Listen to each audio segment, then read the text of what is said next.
Welcome back to Hot Pizza Ass. I'm your host, Erin Darling Toralva, and today I have David Farrier, probably my favorite journalist. He is the filmmaker behind Tickled, one of the most fascinating documentaries I've seen in the past decade. He is also constantly debunking conspiracy theories and talking about them through his newsletter, webworm.co, and he is a co-host of Armchaired and Dangerous, which is an offshoot of a very popular podcast you guys may have heard of called Armchair Expert with Dax and Monica. It's a great listen. Also, you got to check out his Netflix show, Dark Tourist, where he goes to weird places all over the world. This is one of my favorite episodes and favorite conversations I've ever had on a podcast. Before we get into it, I want to take a second to remind you to put me on pause. I'll wait.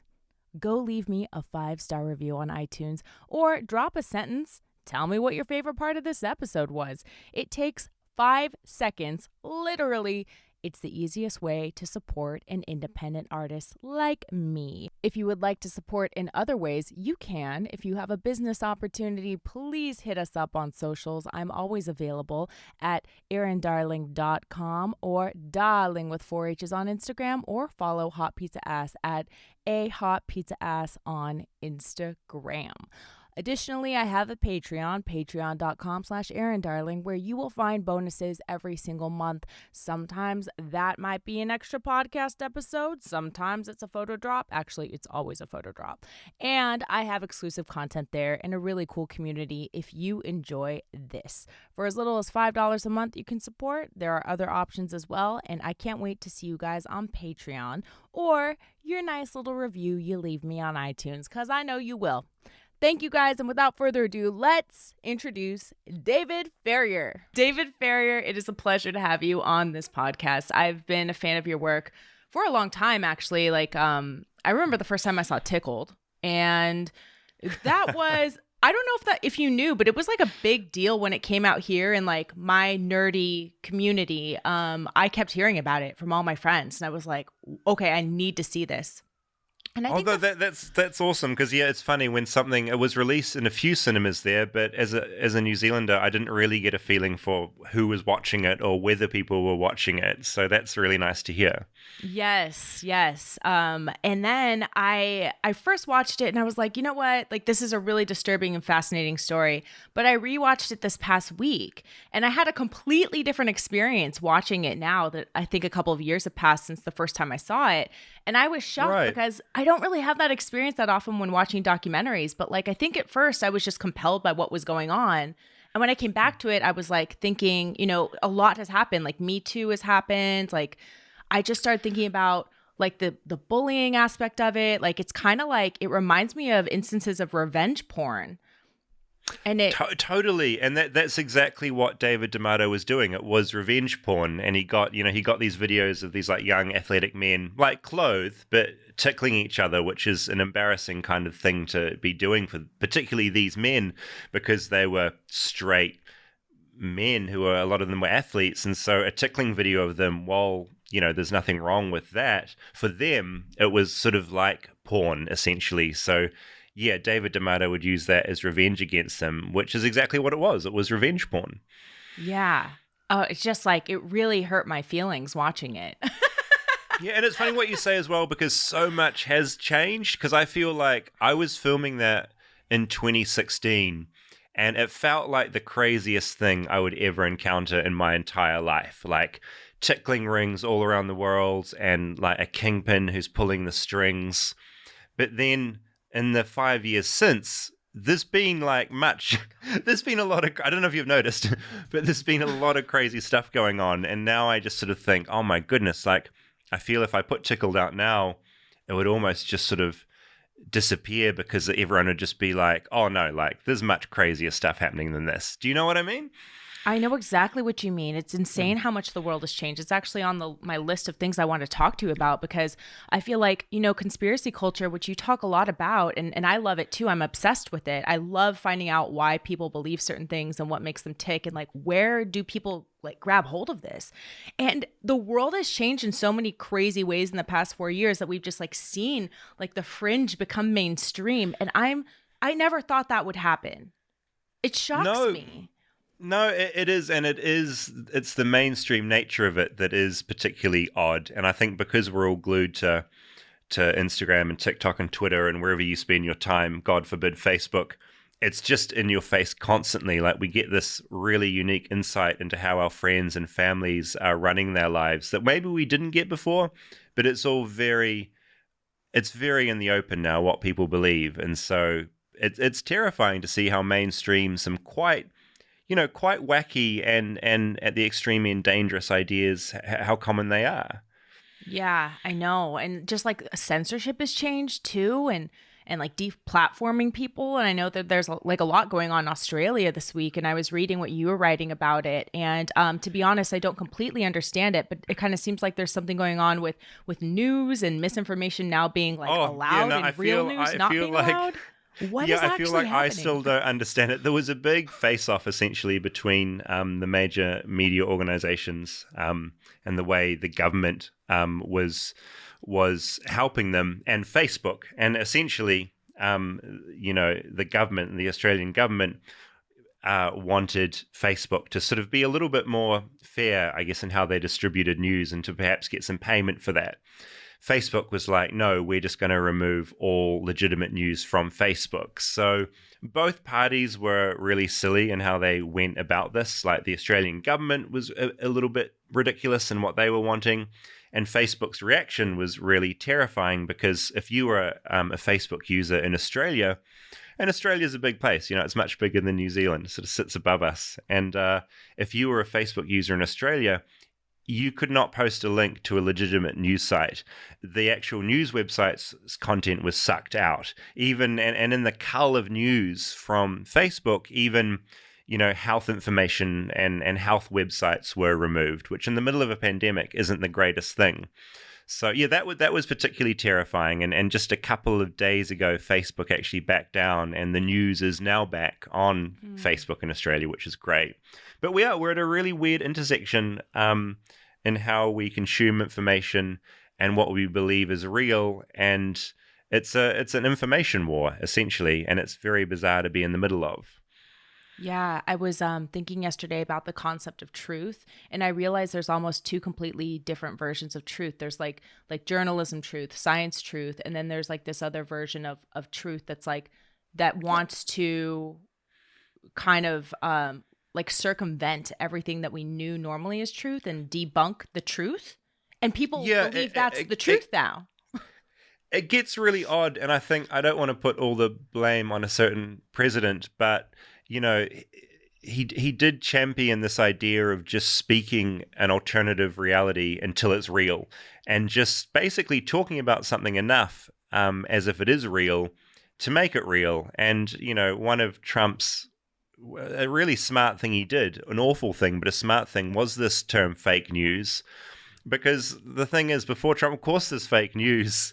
There's always been fake news, but he sort of weaponized that term to the point where any legitimate criticism of what he was saying, for instance, at one point ignoring COVID entirely, he could just say fake news, and that would sort of quieten everything down. Where, of course, the irony in the whole thing is that he was often spreading nothing but fake news. And there is this, he was very good at just coming up with a reality and just sticking to it and never admitting that he was wrong.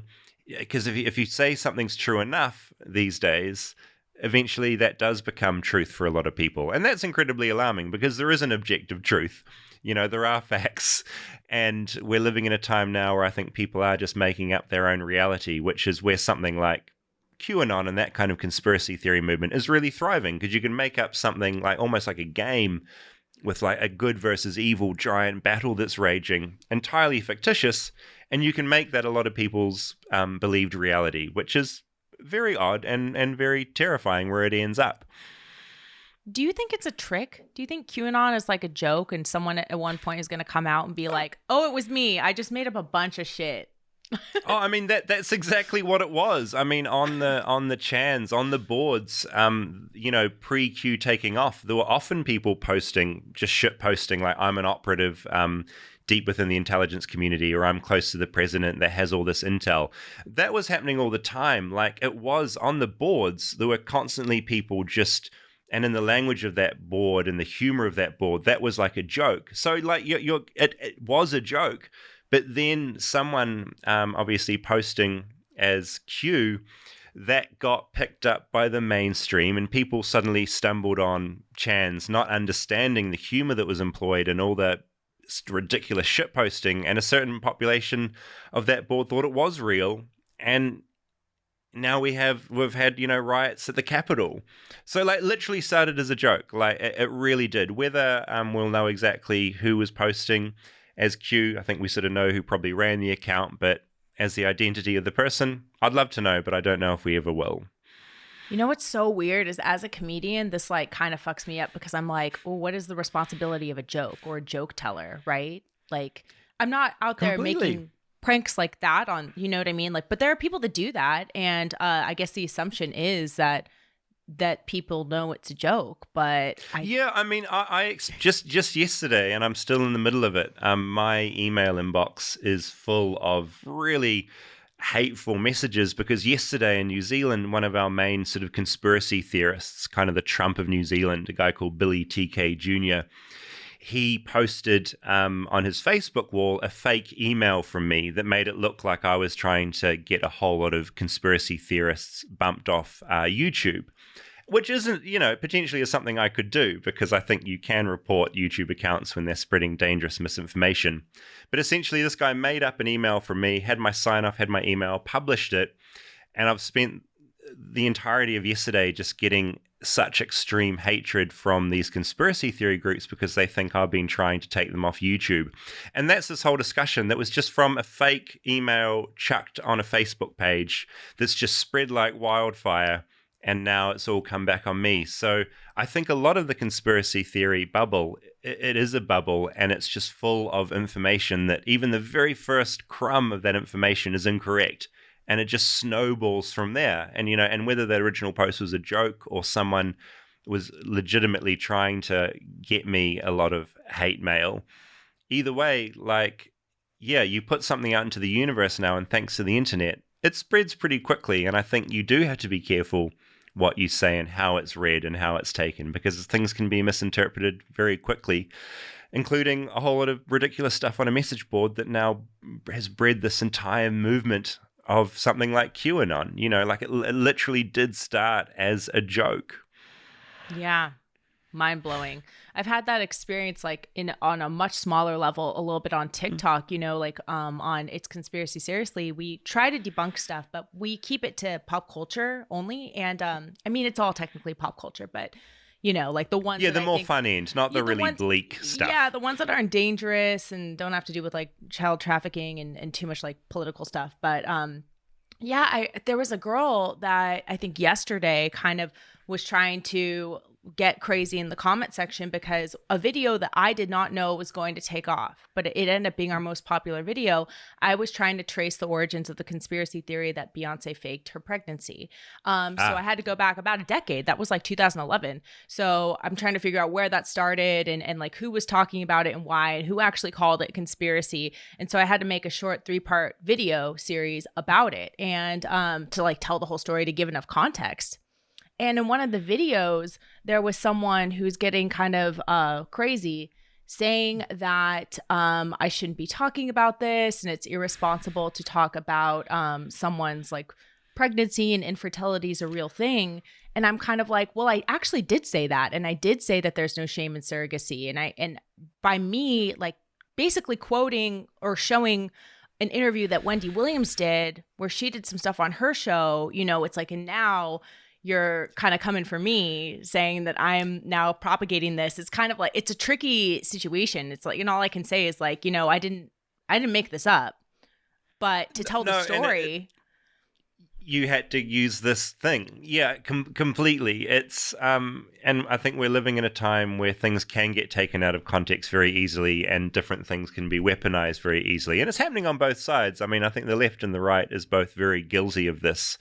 And I think we're living in a time with, so-called cancel culture where we are sort of figuring out what the lines are and what that means. And it's very easy on both sides to get enraged about something. And it feels good to be enraged about something. You see something you think is wrong and you go out there to correct it. And that can come from a good place. And I think it can come from a selfish place.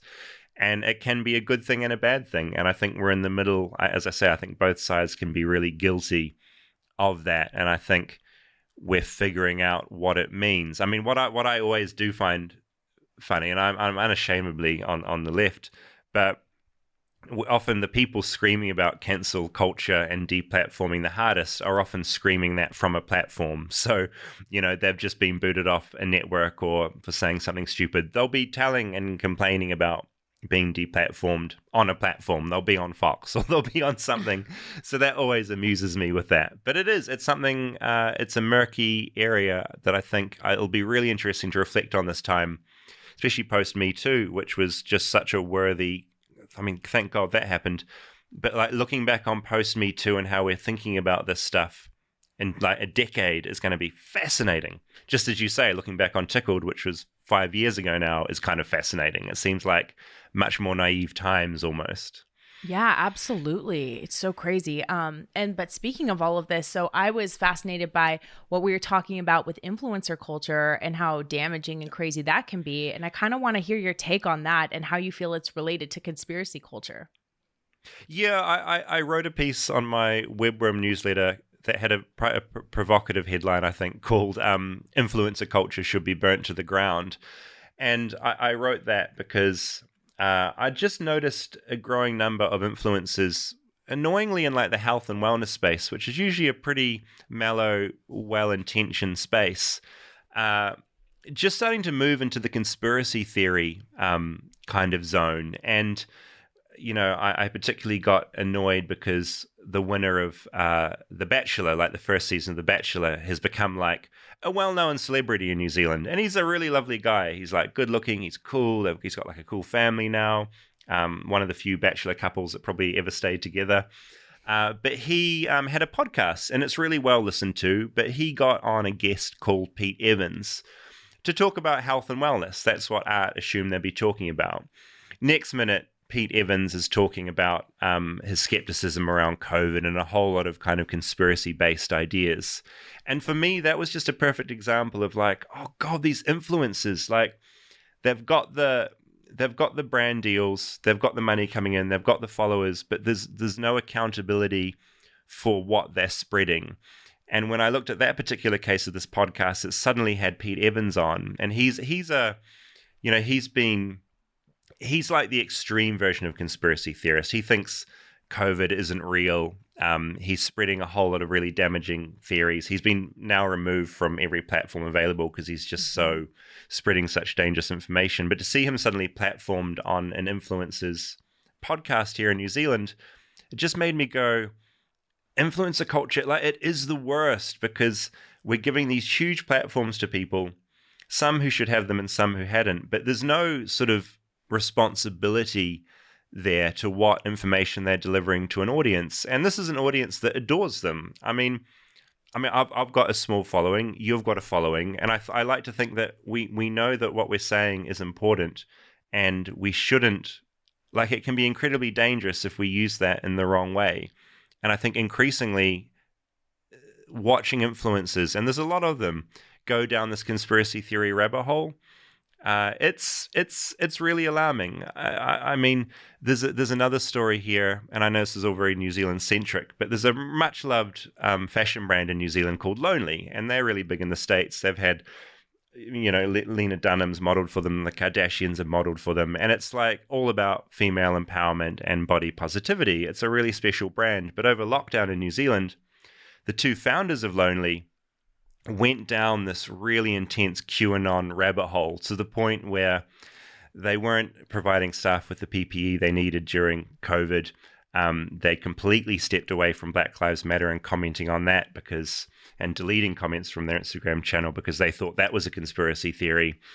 And that was just another example of like they had huge influence, this brand, and suddenly they went and were essentially spreading a whole lot of awful stuff themselves. So influencer culture, it's deeply flawed, and it worries me a lot.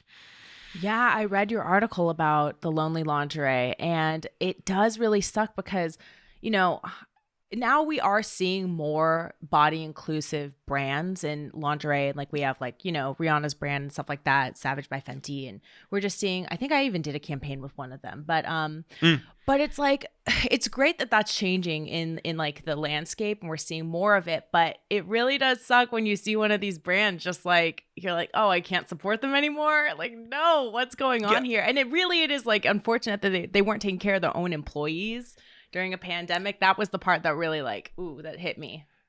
Yeah, and it's an example of, how damaging this stuff can be, because there is that argument around, it's like, what's the damage? Let someone believe that they want to believe. If they want to believe COVID isn't real, that's on them.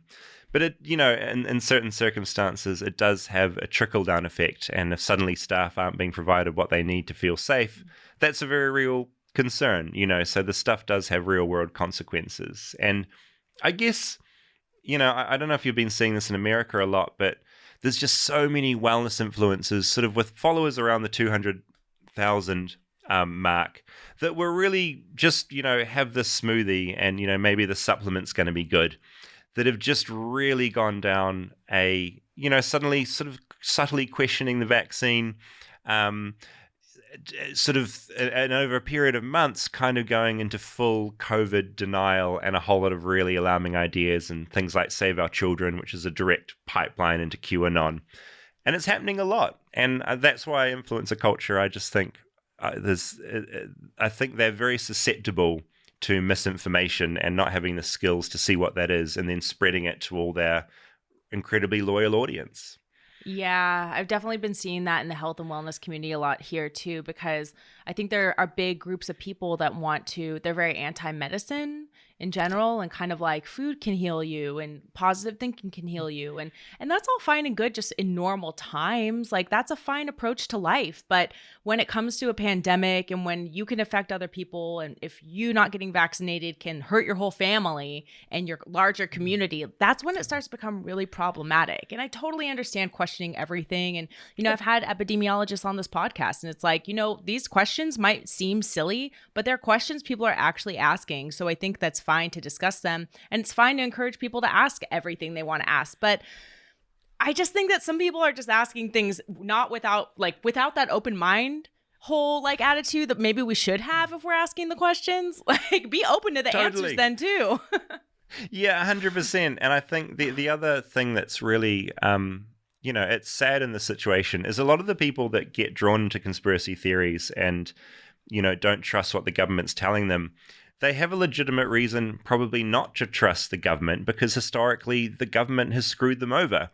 Certainly over here in New Zealand, if you look at some of the population over here that particularly got dragged into different conspiracy theory beliefs and really hated the government making us lock down to keep COVID out, they have legitimate reasons to not trust the government because they've been screwed by the government. So they're generally people in life who have had an incredibly rough time and the system hasn't worked for them. So suddenly the system's telling them, there's a pandemic, you must do this. The state's forcing things on you.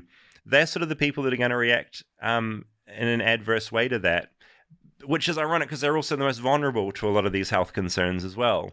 So it's a horrible sort of feedback loop. And I think the last thing you can do is, and I'm certainly guilty of it at times, is sort of this sort of almost talking down to conspiracy theorists and sort of getting stuck into them, because it can be really easy to do. But a lot of them are vulnerable people who are have reason to, I suppose, to mistrust certain things and to mistrust science, and maybe medicine hasn't helped them in the past in the way that they hoped it would. And it's much better, I think, to react with kindness and to try and have a discussion with people that fall down the rabbit hole than to get angry at them, because that will just embed them more in that space. Although it's very tempting to get stuck in because some of it's just so ridiculous. I know. I always want to respond to some of my comments kind of angrily, but then I try to realize this isn't really helping. But I always want to be like, wait, what? The worst people that I think right now are not even the wellness influencers. They are the I work in healthcare people. I work in healthcare, Oh my gosh. and I'm like, what does that even mean? Like, you work, like, where, in what part of healthcare? So what you want to debunk the advice coming from an epidemiologist on the front lines in LA County, working here, like in vaccine development, like trying to like actually figure out what's going on, studying the patterns, charting the trends. And I work in healthcare, you have an opinion that's going to debunk all of that work. Like, what? I know, and it's frustrating, and it's so. I mean, I don't have an answer to this, but it's so surprising to see how people today, I guess, online aren't worried about sources and where stuff's come from, and even to the point where you see some of the supposed news websites that are shared around, and you just look at the website address, and it's something completely fucking insane. Like it's like fakenewssciencenow.com or something, and just people aren't clocking things that simple, and people don't realize there's a difference between a site like that and something like the BBC or the Guardian or the Times, and all those publications. They have their issues and their biases, and I have issues with certain aspects of the Times, but people don't understand like the really and where news comes from, and looking at the source of things, and that a Facebook post isn't necessarily always going to be legitimate. And I wish if people just knew a little bit about sourcing and where things came from.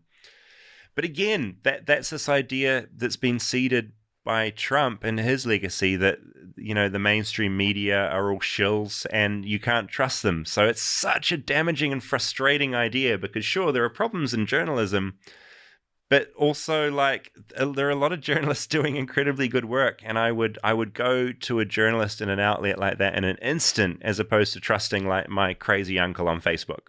That's so true. And you know what else I love from reading all of your articles? By the way, everyone should subscribe and check out webworm.co. But I think I was reading the Lonely article, and I got this fun term that I'd never heard before from a screen grab, I think, of Facebook comments of lamestream media. I never heard of lamestream. Yeah. That's great. Yeah, there are a lot of, I think those in the conspiracy kind of area, they love coming out with like sort of like slight plays on common terms. And yeah, lamestream media, I hear that all the time, and it's just it's so frustrating. And a big criticism I get is that I'm being either paid by Jacinda, the Prime Minister, or that I am somehow working for some giant media organization or something. And I'm just like, it's literally just me and it's just me writing things, and it's me and my friends making documentaries. You know, Tickled was me and, you know, about 5 of my friends that made that thing. So it's just the perception of journalism and sourcing is just, it's deep. We're in a deeply bad place right now. And I don't quite know how we extract ourselves from that. And I'm sure it can get worse, but we're sort of in the one of the worst positions I've ever seen. So you are actually a conspiracy theory. Yeah, I'm a conspiracy theory. Yeah, I know there are a lot of conspiracy theories about me because, you know, look, because this is New Zealand, like I know Jacinda, like I know our Prime Minister from before she was Prime Minister. And so there's photos of us together because we're friends. So, of course, that is a conspiracy theory because I am now one with the government, and a government that has made us like close our borders and make them much tighter to keep COVID out. So there's a lot of conspiracy theories about me. But that's what people do, and that's what the internet gives people. I mean, every project I do, whether it's Tickled or Dark Tourist, there are people that come up with certain conspiracy theories around those shows and certain elements, and people love to talk and to spread a whole lot of bullshit. So it's what the internet's really good for. Like-minded people can meet, and if it's a bad idea, that bad idea is going to like snowball and get bigger and bigger. Yeah, and it's weird to the point where, yeah, I'm being paid $1 million a year, I think, by Jacinda to talk about left-wing issues and to rubbish conspiracy theories. So that's the latest thing I heard. I wish I was being paid $1 million. If Jacinda wanted to pay me $1 million a year, I'd probably consider taking it. It's a lot of money. Like Britney Spears, when people thought Britney Spears was a George Bush operative. Oh, I know. It's wild. And I Yeah. mean, I think that brings up a good point. I think your podcast speaks really highly to that because conspiracy theories are entertaining. Like they Hmm. are exciting and it's fun to learn about them. It's fun to talk about them. And I think that gives them a lot of their power because, you know, you get something awful like QAnon, which is literally telling a story about this good versus evil battle being waged in the spiritual plane, but on earth. That's what it comes down to. Like it is that sort of epic, or whether it's, you know, a story about Beyonce, like it's entertaining and it's crazy. And I think that's why people love talking about it and how these ideas spread. Yeah, and also some of them are just so big that you really cannot debunk them. It's like, so you're like, well, not unless I know these people personally and I like have like access to medical records. Like I don't really know how to debunk No, some of these, but some of them, like you do a great job on Armchair and Dangerous of really debunking some of the ones that I would be very intimidated to tackle, you know. How long does it take you to research one of those episodes and put that together? oh, I mean, I probably didn't know what I was getting myself into with that podcast because I thought it would be like a fun chat once a month about conspiracy theories. But I'm realizing I do have to go pretty deep. But I mean, I have an interest in this stuff anyway, so I'm often trying to keep up with various conspiracy theories as they happen, just in my general reading. So it's not like I suddenly have to read a whole lot of books about it. But you know, something we did a 9/11 episode, looking at the main conspiracy theories around 9/11 in the last episode, and yeah, I did have to refresh my mind on that. And, you know, it's something like 9/11, I think, is a really good example of something that's incredibly difficult to debunk because there are just so many theories around why that was a massive setup. And, you know, the theories from that range from the sort of the light end, which is, you know, it was used as an excuse to invade another country, right through to there were no planes and it was all planned explosives and they were all planted in there pre-planes, whether those planes were real or holograms. So I guess my point is it takes me a long time to research in that if it's a complicated thing, I want to get it right. And so it just means a lot of rereading, a lot of really crazy websites just to get my head around what the arguments are and then going from there.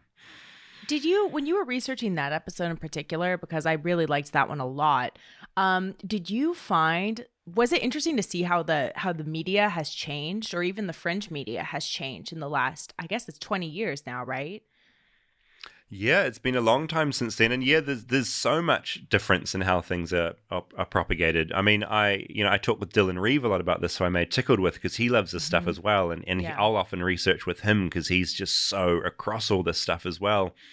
And what was interesting about 9/11 is that, you know, the conspiracy theories from 9/11 started mainly because of a film called Loose Change, which was a guy called Dylan Avery made that in his bedroom. It cost him about $2,000 for the equipment, and that, you know, there was no YouTube then, so he released that documentary about YouTube about 9/11 conspiracy theories. Um, so I've completely lost my train of thought. So Dylan Avery, edit this bit out. So, you know, Loose Change was created before YouTube. He just made it in his bedroom. He put it on Google Video. YouTube wasn't there. And it got, you know, 10 million views really quickly. And that's how conspiracy theory started around 9/11 and got mainstreamed, was because of this one film. Whereas now, that happens on a million different websites and on these social media networks that are built to spread misinformation so quickly. Mhm. And so the way misinformation and disinformation is propagated is, yeah, it's hugely different to how it was 20 years ago. Yeah, I remember watching Loose Change and just being like, whoa, I don't. I think Yeah. Loose Change for me was the very beginning of kind of like understanding and also not understanding, like, how are people finding like this comforting? How do people find comfort in conspiracy theories? Like, oh, of course, like there's all this misinformation in the world. All these things don't make sense. So now I have something to latch onto, which is this crazy conspiracy theory. When I watched it, it made me depressed. It made me feel worse. Like, whoa, our government would do that? Like, what? You know, like it just makes me Yeah, feel that is shittier. yeah, that is this really catch-22 thing with stuff around 9/11 because, yeah, I think it seems to me like a lot of conspiracy theories do give you comfort because it gives you an explanation. But with 9/11, the explanation of your own government turning against you, to me, is much more terrifying than a foreign invader. Um, flying some planes into the Twin Towers. Like, I don't know why that provides comfort for certain people, and I don't know if it does, but I remember watching Loose Change as well and thinking, because Loose Change is really, it's amazing propaganda because it does link together unrelated things really clearly, and it's really convincing. And I came away from that thinking, oh man, there's something going on here. Like, it sounds like this really was some sort of plan from the American government to carry out this attack. It's only when you sort of pull apart filmmaking and the evidence down deep that you realize that it's utter bollocks, essentially. But man, it was convincing, and that was a masterfully made documentary. Although documentary is probably a pretty loose term for something because it's pretty biased. Yeah. You know Pretty what? biased.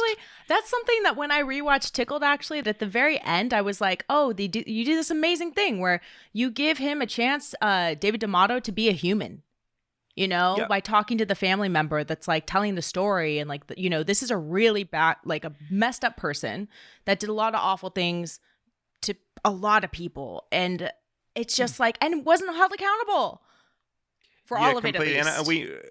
And totally. And Yeah. we needed that last phone call because, as I say, the whole film is certainly about a bad person sort of doing bad things, but then having some insight at the end from a family member that could talk to you about, a sort of a staunchly homophobic father and the way someone was raised, and it explained why he behaved in the way he did. And I don't think we would have had an ending without that side to things.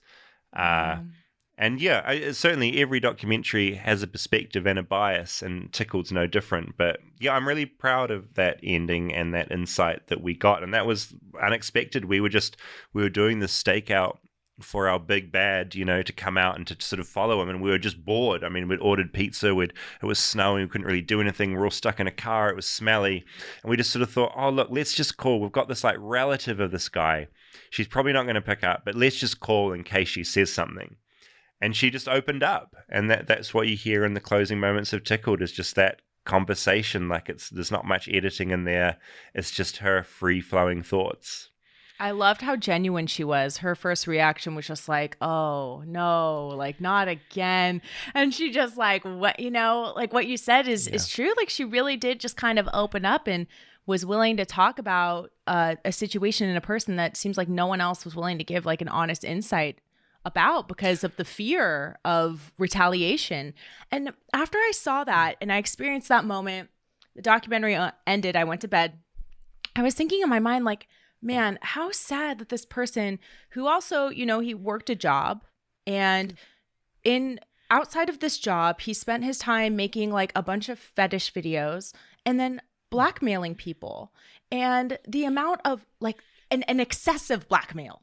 So the time that went into all of that, like, this man spent his life in front of a screen, just like... completely. I mean, after the film came out, I met a couple of his former students because you're sort of a guidance counselor at a school in New York. And I met one of his students who David D'Amato was helping at school get through some hard times. And, that was his job, and he could do that. But the student realized after watching Tickled, he had also been getting written letters from Jane, who was David D'Amato's alter ego, at the same time. So at school, he was seeing this guidance counselor who was kind of helping him. And at the same time, David D'Amato's alter ego was writing him letters being like, hey, like to tickle? So it's like, and he still kept these letters, and it's written in that cursive sort of, he sort of writes to maybe look like it might be like a female writing, because they're more likely to write in sort of cursive writing, and signed off as Terry. And he had these two lives, and it's so unfortunate because, I think David D'Amato could have lived a life where he was open about his... there's nothing wrong with being into tickling and to liking watch people tickled. He could just do that. He could tell people what he wants. And the joy of living in the world we live in today is you can sort of find anyone for anything. And if you're open about it and you both know what something is being used for, go for it. Mm-hmm. But unfortunately, I think he just had this situation where he had such a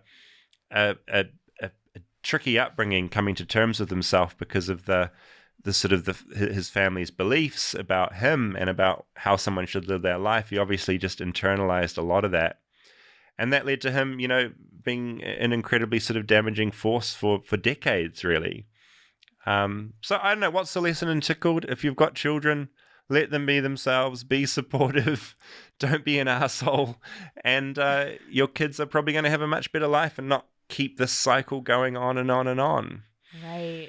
With that money, he could have just hired like a really hot male dom to tickle him every night for like 5 hours after work. Yeah, I mean, there's a shit ton of people on Craigslist that would be champing at the bit to do that. Right? If only he'd just being honest about it. Like, it's frustrating, and he lived online. He should have known this stuff. But yeah, I think the thing for David D'Amato is that a lot of the fun for him was the torment. It was getting that material and also harassing people. And that for him, I think, was sort of part and parcel of the whole thing. Yeah. Ooh. But thanks for watching it. It's so surreal. It's like weird still to think that was out in theaters. And I heard some people watched it and thought the whole thing was a mockumentary. Really? Yeah, totally. Yeah, they thought it was like I was an actor and the whole thing was made up. I feel like you would be a really good actor, though. Well, here's the thing. It was all fake. Tickled was fake. It was all me. It'd be the best mockumentary of all time. Like, I've been on board for years with that one. Yeah. But that's the thing. Like, real life is always going to be stranger than anything you could write. So, it's, and it's funny. Years later, I think last year or maybe the year before, Riverdale had a tickling storyline. And one of the writers followed me on Instagram, and I messaged them being like, is this like a nod to Tickled? And they're like, yeah, like the writer's room was into Tickled, and so that's why this really fucked up tickling storyline that seemed really like removed from the rest of the show was in there because they all like Tickled. So that's the coolest thing probably that's happened out of Tickled so far. Well, that's cool. Yeah, and also yeah, I feel kind of wild. It's like I love, speaking of fetishes, I also love your work that you did where you're kind of like calling out these weird trends that emerge online that encourage people to basically make their own fetish content, which is alarming when you don't know you're doing it and when they're kids. Yeah, there's I kind of stumbled on that side of YouTube a little while ago where there were these accounts kind of putting out challenges to kids, like the Lego challenge, like I want to see you like crushing Lego pieces on your feet. And when you step on a Lego piece, it's really sore. So these kids are like, yeah, like I'll make these videos, not realizing that they're making these like challenge videos for, a 45-year-old man. So it's, I sort of found this side to YouTube that was deeply disturbing. We had a bunch of kids wanting to get engagement on their channels and wanting to create content that people were requesting. And, a lot of innocent requests like, oh, can you make this video crushing this thing with your feet? Which to a kid just seems like, it's a funny thing to do. Like, what a wacky thing to do. You watch all these videos comped together in playlists that people have made, and it's clearly fetish material for adults featuring underage children. And it's one of the ultimate problems on YouTube, I think, is it's full of kids. They are contactable, and they are making content for reasons they don't understand. And so, God, I just think I think parents do just need to keep an eye on their kids. Goes without saying whether they're probably all on TikTok now as opposed to YouTube.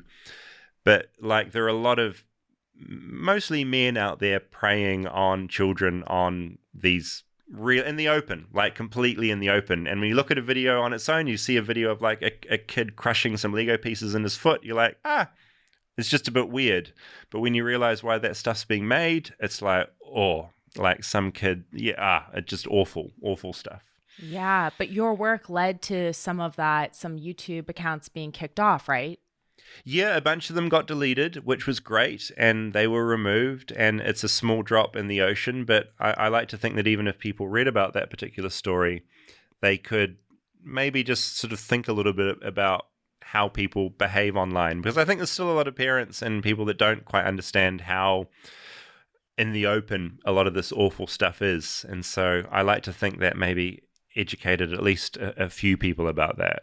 Yes, it worries me a lot on TikTok because the more time that I spend there, making my own content or watching, people, I see a lot of really young people doing challenges or dances that kind of, it worries me because I'm like, man, this is, who's watching this? Like, it's so easy to sexualize, especially young girls. And I really worry about that. I'm like, thank God that I did not have TikTok, when I was 13, because I would probably just want to do it too. It's a trend. It's popular. Like, dancing in front of a camera, it doesn't seem like I did dancing, but not like that, and not on a way where I was posting it where anyone could see it. And it just, I think you're right. Like, the accessibility and just like the trendy nature of it just seems so innocuous. But really, when you look at the content or you don't know who's behind that screen, it can end up being and it's not. It's a bit like what we were talking about earlier as well, as the context of a thing. You can say a thing or do a thing and it may be fine in one setting, but then when you realize that it's being viewed in another way, it takes on an entirely new perspective. And I think, TikTok seems so disposable because you make a video, you throw it out into the world, it might do well, it might not. But that stuff's sitting there forever. And if that ends up, it can be used in a multitude of different ways. And I think people forget that because, if you're innocent and you're having a lovely life, you don't think about the awful people out there that are going to use this content in a very different way. And it's, I don't know what we do about that exactly. We've sort of gone far too far in being too open with things already, but I like to think we can maybe pull back at sharing a little bit at some point, because I think we share a little bit too widely. I kind of agree with you. Why do you think that? I think that, it's funny when people are worried about privacy and corporations looking in on them and surveillance and that kind of thing. And then we've never been more open to sharing these really intimate moments online, because that's what these platforms have. I don't want to sound too preachy, but that's what these platforms thrive on, is like giving us likes. And so you get this feeling, if you experience any kind of event or you do anything, put it online because you'll get some likes for it. And that's just really changed the way that we think about our own privacy. And I think 20 years ago would be pretty horrified. I'd be horrified at what I put online sometimes. Like, why am I actually sharing this part of my life with a whole lot of strangers? Like, I just took this photo in my home. Like, this is my private space. Why am I happy to share this with people that could potentially be anyone with any kind of, you don't know what their headspace is, but you're inviting them suddenly into your home. And I think that's what social media has done so well, is it somehow kind of tricked us into giving them content for free because we think it's good for us, when really it's just a huge violation of our privacy and the way I think we value ourselves and what we do. Yes, that's amazing. It's a really concise way of looking at it and putting it into terms. Because you're relatively private, like with your personal stuff. Like, where do you draw the line? Absolutely. And how do you know? Like, how do you? I always just think. I always sort of do this thing when I post anything. I think, would I be happy for this to be? And this shows how old I am and old-fashioned I am. I think, would I be happy for this to be a full page on the front of the paper, with a headline that I didn't write? So how could this look if it was taken in a different context? And I think you just have to think like that all the time, and just be. There's something to be said for not oversharing, and I think that's why I think certain musicians and artists I admire are kind of. I think it's what someone like Lorde, again a New Zealand reference, but why she was so smart early on is there wasn't even an image of who Lorde was early on. It was like an illustration of her, and it wasn't about her. And there's a certain thing to not sharing too much and keeping some mystique and some privacy. And I think we've just sort of forgotten that. Like, we're kind of like, if we show the world everything about us, it'll somehow make our lives better and will make us more popular. And I think that's just a really sort of a ridiculous way to look at things, that I hope we can kind of find a healthy medium. Because at the same time, it's really fucking awesome that kids are dancing and doing these awesome dance moves on TikTok, and they're much more skilled than I feel like all of my friends were when we were that age, and that's amazing. Like, celebrate it. But I think there's also that balance of, again, oversharing some things and not quite understanding how they can be used out of context and in different ways. And I just hope people start thinking about that a little bit more, in the same way that I hope people think about sources of their news a little bit more. I wish people would just think things through 10% more than what they are currently. Yeah, and I actually think that is one of the benefits of how crazy things have become is like I think people look a little bit deeper and we're learning more about things like sources. I actually think I've seen people become more critical because now there's just so much crazy stuff happening. Yeah, and I think the Capitol riots in as far as the conspiracy world went were a bit of a tipping point for some people, and I think some people objectively just saw that and went, "Oh God, like I think this conspiracy stuff can go a bit far." So yeah, it may reach that point of such extreme things going on that it is a bit of a wake up call for everyone. But people are slow on this. I feel like there was that documentary on Netflix that a lot of people got really excited about called The Social Dilemma, which was a really powerful way of like showing what the issues are with Facebook and Twitter and social media and what it does to the dopamine in our brains. But it was nothing new. Like we've known this for a very long time. And so I was sort of surprised at how shocked people were by that film because this has been a thing for a long time. And it's not like it's this big reveal. So I think it does take a long time and a lot of context and thinking for people to actually come around. Just like, they say that when people stumble into conspiracy theory belief, it's an average of like 2 years for you to come out of it, of doubt being seeded. You're not suddenly going to wake up and get out of QAnon. It's about 2 years for the seeds of doubt to go in there, for you to sort of think through things, for you to get enough dissonance in your own mind to sort of step away from that belief system. So it's not slow, this stuff. Like it all takes time, which again is why you shouldn't get angry at a conspiracy theorist, because you're getting angry and like shoving facts down their throat. They're never going to snap out of it. You've just got to gently present them and ask them questions about this alternative way of viewing things. And eventually they might slowly realize it for themselves. But it's years this stuff takes to get out of. Sounds like a cult. Yeah.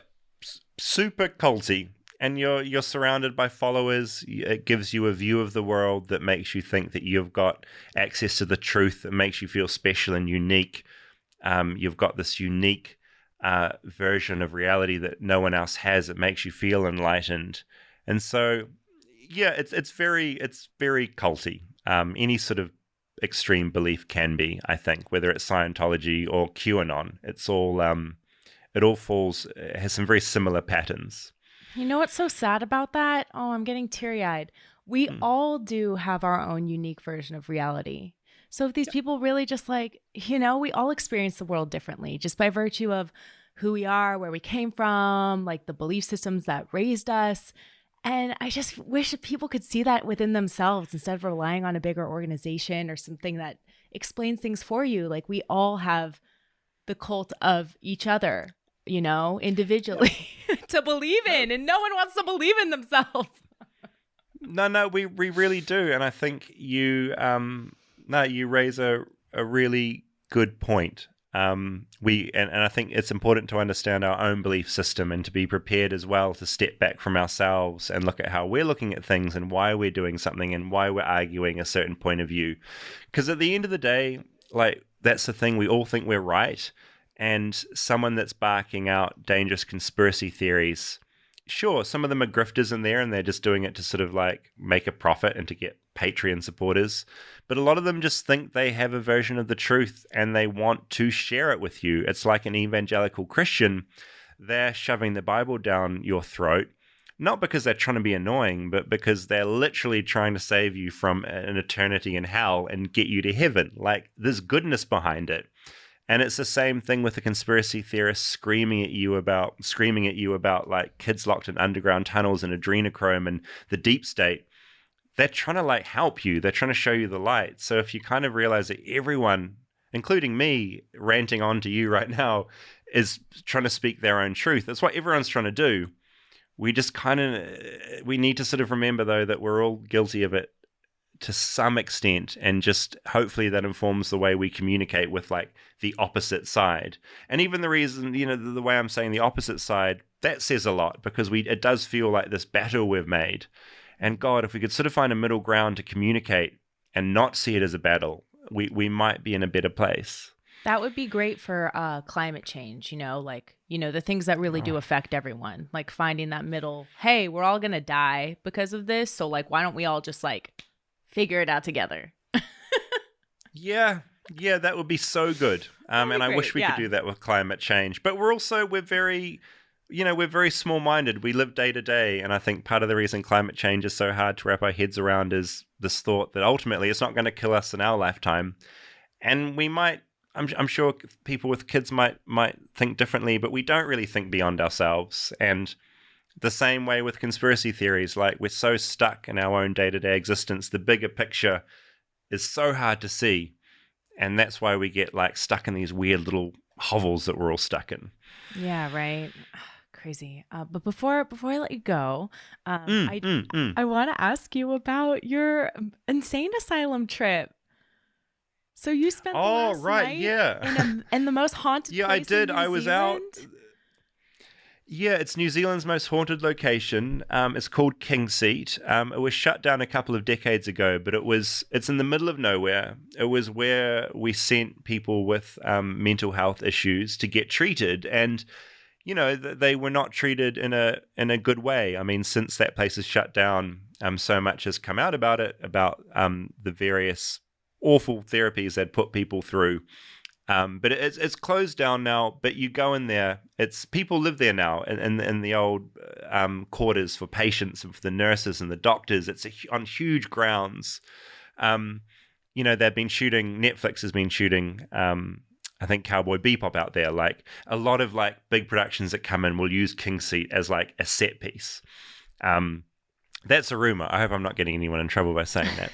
But they have, there's always film productions shooting out there. But I went out there last night because I was meeting someone who is, I'm working, he's talent in a documentary I'm making, which I hopefully will be able to tell you about at some point.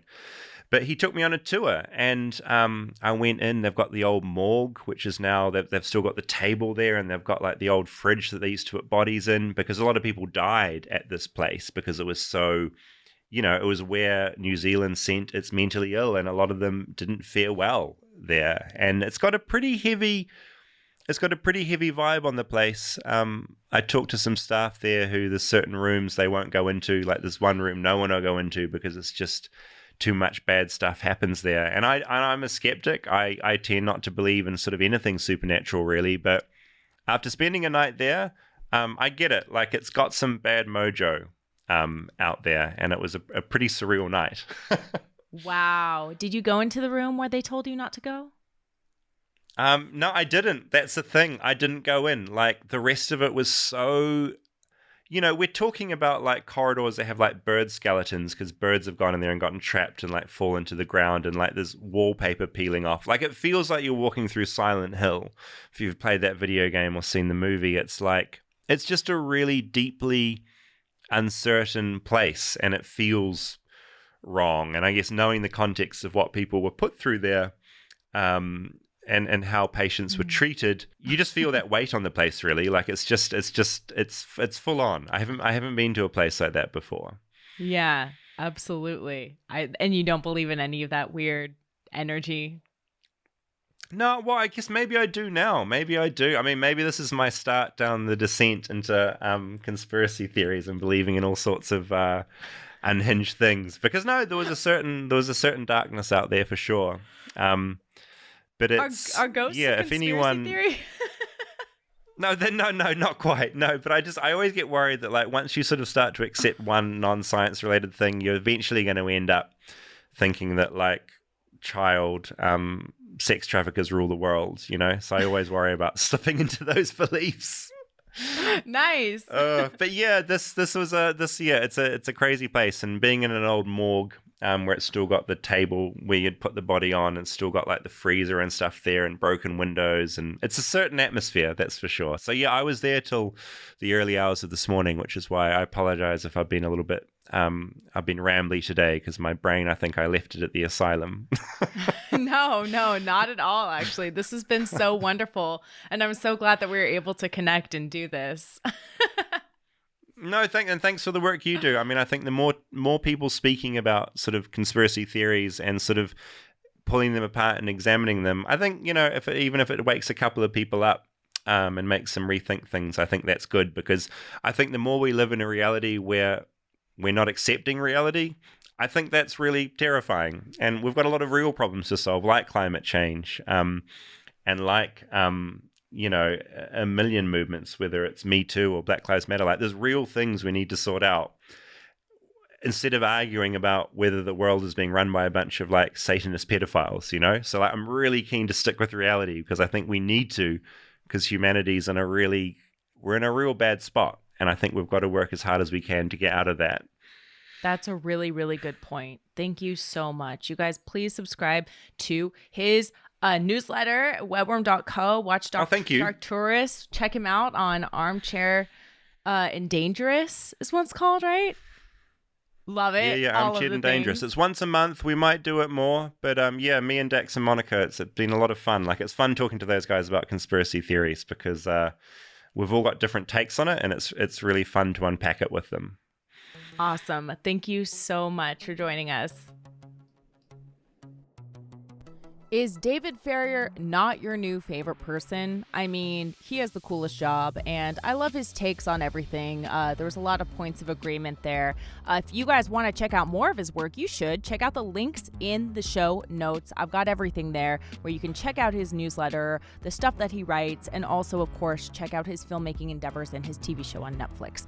Please support the podcast, leave me 5 stars, give me a review with your favorite part of this episode, and head over to Patreon, patreon.com/AaronDarling. I have some really cool announcements coming soon, and I can't wait. Also, our shirts are back in stock, so go to the 86ers or go to our Instagram where you can order a new Hot Pizza Ass shirt because we got them in stock in black. Thanks for helping us sell out. I'm Aaron Darling Toralva. We'll see you next time.